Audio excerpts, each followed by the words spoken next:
What's happening, Muscle and Mind? Welcome back. Today we're talking about muscle definition. And this is one of those topics that I felt like if you watched my video a couple videos ago, I talked about I gave too much information when I was personal training. This is one of those topics that I feel like people took a lot of information from. And once they understood this, they kind of understood training concepts and variety and why it's smart to have training specificity and variety in your workouts. Okay? So today we're talking about definition. Like I said, we're going to use the upper arm as an example because it's very easily explained using the upper arm. This really applies to basically every area of the body. So everyone wants definition, so just listen up. What influences definition? Today we are just going to be talking about how training could influence definition. It's a commonly accepted theory that your training can't influence definition, right? A lot of people think your muscles get bigger or smaller. And I believe there is some truth to that, but I don't fully adopt that ideology because it definitely does not tell the entire story when we're talking about what training can do for definition. Definition is influenced by a lot of things. We're not talking about them all. Things like body fat. Okay, the amount of body fat that sits underneath your skin, your subcutaneous body fat, can hide your definition. Maybe something like your nutrition, right? So if you're getting a very high sodium diet, that can make you look flat. Something like, okay, your genetics, for one, the way your muscles sit together. Pretend these are two muscles. Some people have very rigid, defined attachment sites where their muscles meet. Some people have a more cloudy, puffy look, right? They don't have as sharp edges. And that, just the way your body genetically is made, can influence how defined you look. But like I said, today we're talking about training. So for all intents and purposes of this video, there are two types of muscles, right? There are superficial muscles. The superficial muscles are the ones that sit on top of the fascia. They're the ones that you could actually see from the outside. I've taken the liberty of drawing them on me. So in the upper arm, we're talking about the deltoid, we're talking about the lateral head of the tricep, the long head of the bicep, and also the brachioradialis. This one, the brachioradialis, is a very interesting muscle. It actually plays a role in elbow flexion. We'll get into that later. A lot of people neglect it. But these are superficial muscles. They're exactly what they mean. They sit on top of the fascia. They are visible from the outside perspective, right? They're right beneath the skin. And then the second type of muscle is deep fascia muscles. All right, so these are ones that are hidden. They're in this complex fascia, but they are not directly observable from the outside. In the upper arm, and for elbow flexion, we're going to be talking about curls today. But for elbow flexion, one of the main deep fascia muscles is the brachialis. All right? The brachialis is the prime mover for elbow flexion. It actually is the strongest. All prime mover means it is the strongest. It puts the most stress on that joint when you are doing a bicep curl. So your brachialis is the strongest muscle in a bicep curl. All right? Now let's think about that. What a lot of people do, their training programs lack variety. So they'll go into the gym and they'll do kind of the same thing. They'll do their curls with their palms up, maybe slightly in, and they'll keep pumping it like that.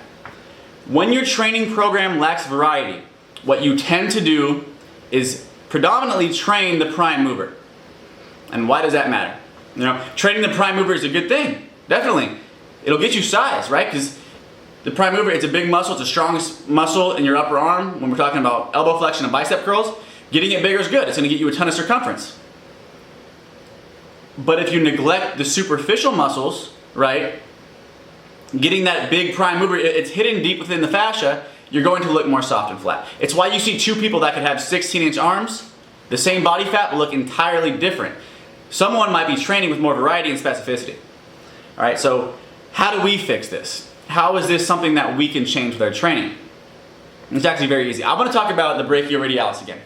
So this muscle right here, the brachioradialis, it is a forearm muscle. Of course, it spans the length of the radius. It connects to the bottom of the radius and then to the bottom of the humerus here. But it plays a role in your upper arm. It's at the site where your bicep and tricep kind of meet down there. And a lot of people tend to neglect it. But its primary function, being that it's attached to the humerus and to the radius, is elbow flexion. When you fully contract that muscle and shorten it, it brings your forearm closer to your humerus, to your upper arm. So that is a muscle that, when contracted, is for elbow flexion. It is not the prime mover. It is not the strongest muscle. And what that means is you have to distort your body. kind of the way your body is situated, the way you could put leverage on certain muscle groups just through the positioning of your joints. Variety is how you train it. So what a lot of people tend to do is neglect variety, even on something as simple as a bicep curl. People always say a bicep curl is a bicep curl. It is absolutely not. All right? When we're talking about training superficial muscles, it is very important for variety, especially if you're a bodybuilder. Having size is not enough. Being big is not enough. You don't want to be a blob. And even for people that just want to tone up, I might say just do curls with variety. You know, don't do the basic curls. Do the ones that hit these superficial muscles more. All right, so instead of showing you how to train all of these, right, because it's, you know, if you work out, I'm sure you know how to hit delts.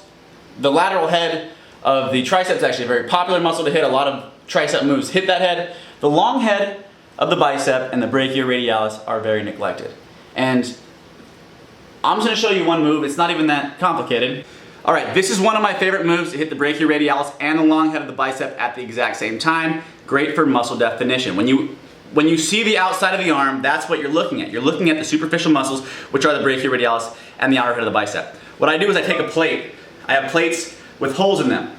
You can go lighter, you can go heavier, you could use your easy curl bar. The reason I grab a plate is because it has these holes that are very convenient and they're close together. And all I do is curl with your wrist, your palms facing down, all right? And you can see it working. You can see the brachioradialis work. And what this move does as well is your wrists kind of go limp forward, which is good because if they're straight up, you're including a part of the forearm and you're stressing a part of the forearm out that isn't meant to be being worked by this move. So this very well isolates the brachioradialis and the outer head of the bicep at the exact same time. You feel me?